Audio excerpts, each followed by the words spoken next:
바로 이 질문부터 던지고 시작하겠습니다. 지금 60세인 정년을 65세로 올리는 게 우리 삶을 더 안전하게 만들까요? 아니면 자녀 세대의 기회를 막는 걸까요? 최근 정부가 법정 정년을 65세로 연장하겠다는 방침을 공개하며 논쟁의 불씨는 커졌고, 경영계는 조기 퇴직 확산과 인건비 부담을 우려한다는 반론을 내놓으면서 사회 전 분야에서 찬반이 격돌하고 있습니다. 저는 오늘 제 개인 의견까지 포함해 이 문제를 한 번에 정리해드리겠습니다. 먼저 큰 방향부터 보겠습니다. 정부 안의 핵심 논리는 국민연금 수급 개시 연령이 2033년에 65세로 올라가는데, 정년이 60세에 묶여있으면 소득 공백이 3년에서 최대 5년까지 벌어지니 이를 메우자는 것입니다. 이 점은 여야와 학계, 그리고 자문기구에서도 공감대가 형성된 대목입니다. 다만 기술적으로 어떻게 올릴 것인가가 쟁점입니다. 하나는 법정 정년 자체를 65세로 높이는 아니고, 다른 하나는 기업이 65세까지 고용을 이어가도록 의무를 지우는 계속 고용 의무제입니다.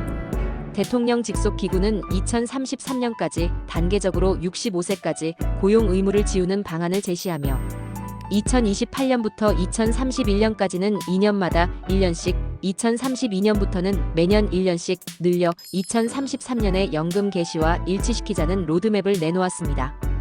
이 안은 정년을 법으로 바로 올리는 대신 임금과 직무를 조정하며 넘어가자는 접근입니다. 정치권과 정부 내 논의도 빠르게 진행되고 있습니다. 여당과 정부 특별위원회는 청년 고용 위축을 최소화하려면 세제 지원과 예산을 정교하게 설계해야 한다고 강조했고, 연구기관은 사회적 합의를 바탕으로 하되 중소기업 지원책이 병행되어야 한다는 권고를 내놨습니다. 실제로 2025년 하반기 입법 추진 목표가 거론될 만큼 추진 속도는 빠른 편입니다. 반면 부작용에 대한 경고음도 큽니다. 청년층은 다수가 정년 65세가 되면 본인의 취업 기회가 줄어들 것이라고 답했고, 경영계는 임금 피크제와 맞물린 비용 급증을 우려합니다. 한편 인권단체와 국제기구는 우리나라의 연령 기반 인사 관행과 임금 피크제가 고령 근로자에게 과도한 불이익을 주고 목적 대비 효과도 불분명하다는 비판을 제기해왔습니다. 이런 현실 인식이 있다 보니 단순 연령 상향이 아닌 임금 체계 개편과 직무 재설계가 동반되어야 한다는 조건이 핵심 전제가 되었습니다. 현장에서 체감하는 변화도 구체적으로 예상됩니다. 제조업의 58세 김모 씨는 지금처럼 60세에 급히 퇴직하고 경비나 단기직으로 옮기는 대신 사내 재교육을 거쳐 안전관리 같은 숙련 직무로 전환해 63세, 65세까지 단계적으로 일할 수 있습니다.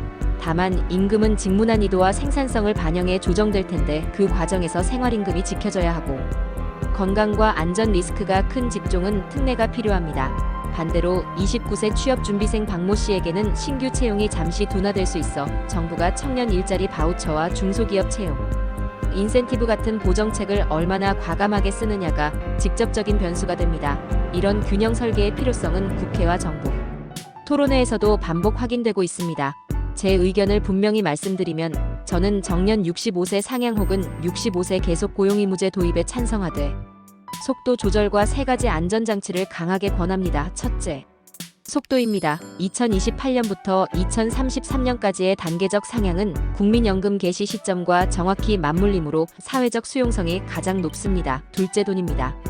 중소기업에는 임금체계 전환 컨설팅과 직무 재설계 비용을 세액공제로 지원하고, 고령자 직무 재교육 바우처를 현금성에 가깝게 도입해야 합니다.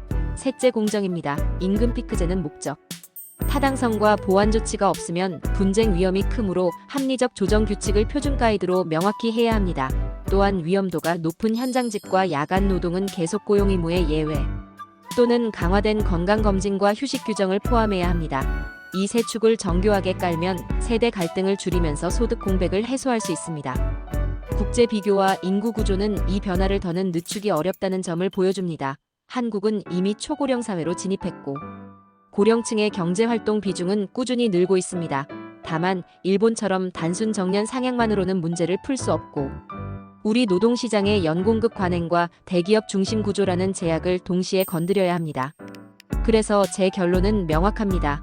법정 정년 상향과 계속 고용 의무제는 대립안이 아니라 산업과 기업 규모에 따라 병행 설계할 수 있는 선택지이며, 재정 지원 임금 체계 개편 직무 전환 교육이 붙지 않는다면 성공할 수 없습니다. 마지막으로 현실 조언입니다. 55세 전후의 분들은 재취업과 전직이 쉬운 자격증과 실무 역량을 지금부터 준비하시고 회사 내에서 전환 가능한 직무군을 미리 탐색해 두십시오. 지역 고용센터의 중장년 전직 지원 프로그램은 실무적입니다. 자영업을 고려하신다면 연금과 건강보험료 체계가 바뀔 가능성에 대비해 현금 흐름 시뮬레이션을 여러 시나리오로 돌려보셔야 합니다.